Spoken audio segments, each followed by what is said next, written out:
இன்றைக்கு திருப்பூர் பாதிக்கப்பட்டு இருக்கிறது. நீங்க ரஷ்யால ஆயில் இம்போர்ட் பண்றதுனால 1.5 லட்சம் கோடி சம்பாதிச்சிருக்கீங்க. 1.5 லட்சம் கோடி வரி மட்டுமே அரசாங்கத்துக்கு.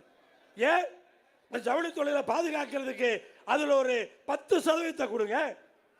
திருப்பூர் பொழைச்சுக்கோ. வருமானம் வந்திருக்குல்ல, அதுல இருந்து கொடுங்க. என்ன எங்களுக்கு என்ன டீசல் விலையும் பெட்ரோல் விலையும் குறைச்சிட்டீங்களா? அதை குறைக்கலையே. அப்ப ஏன் தரக்கூடாது?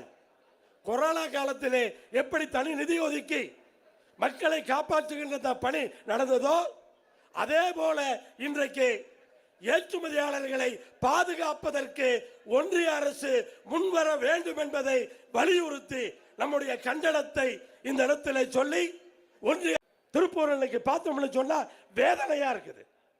பொலிவிழந்து கிடைக்குது. எப்படி திருப்பூர்ல போவா டிவிஎஸ் 50ல பின்னாடி உட்கார்ந்துக்கிட்டு முன்னாடி பெரிய மூட்டையை வச்சுக்கிட்டு டிவிஎஸ் 50ல போவா. எங்கேயாவது பார்க்கிறமா ரோட்ல தொழில் நடக்குதாங்க?